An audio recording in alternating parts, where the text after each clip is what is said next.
bagaimana hukumnya anak tawon atau anak odeng, apakah halal atau haram?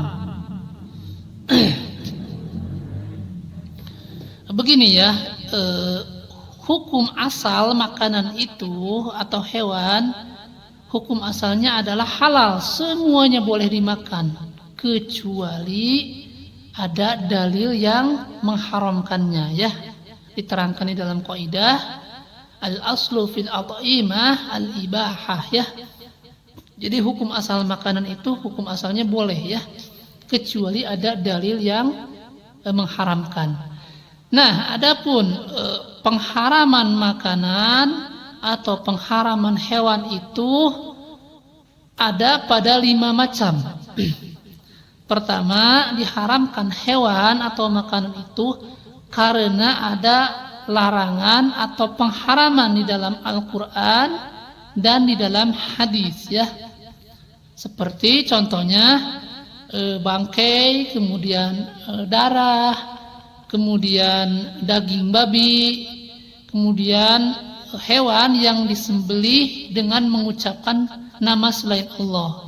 Maka itu haram, dijelaskan langsung di dalam Al-Quran. Sebagaimana diterangkan, hurimat alaikumul maitatu waddamu walahmul khinzir wa ma'uhilla li ghairillahi bih ya.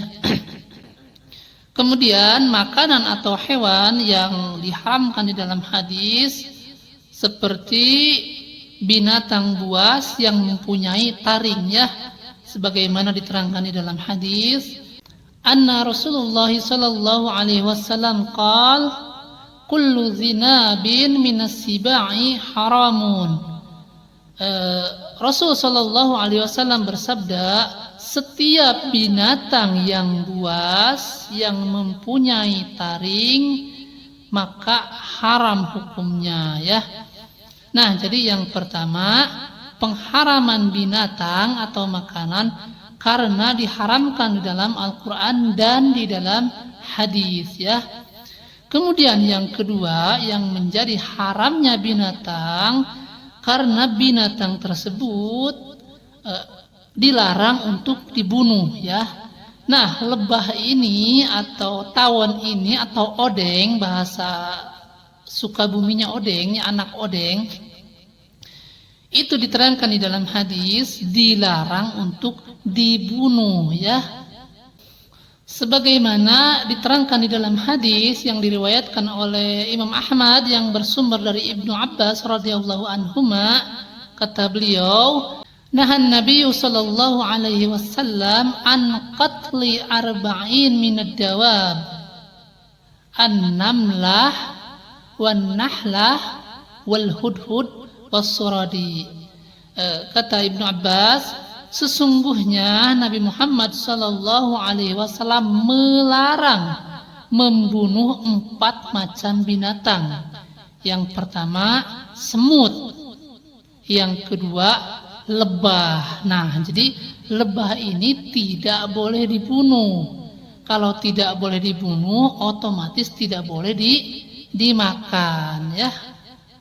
Nah, jadi berdasarkan hadis ini, maka lebah atau anak lebah tidak boleh dikonsumsi ya, haram karena Rasul melarang membunuh lebah ya. Kemudian yang kedua, menurut kami bahwa anak odeng itu atau anak lebah ya, dia kan sejenis sejenis belatung ya. Mungkin orang-orang yang di kota tidak pernah tahu, tetapi kami yang hidup di kampung itu tahu ya. Jadi bentuk anak lebah itu memang seperti belatung ya, sangat menjijikkan. Nah, sedangkan di dalam Al-Quran sesuatu yang menjijikkan, yang buruk-buruk itu diharamkan ya, diterangkan di dalam Al-Quran, wa yuharrimu alaihimul khaba'ith, dan diharamkan segala yang buruk atau yang menjijikkan. Nah, jadi berdasarkan hadis tadi, kemudian ayat Quran yang barusan kami sampaikan, bahwa anak lebah itu haram dikonsumsi karena pertama dilarang dibunuh, yang kedua termasuk belatung yang menjijikkan ya.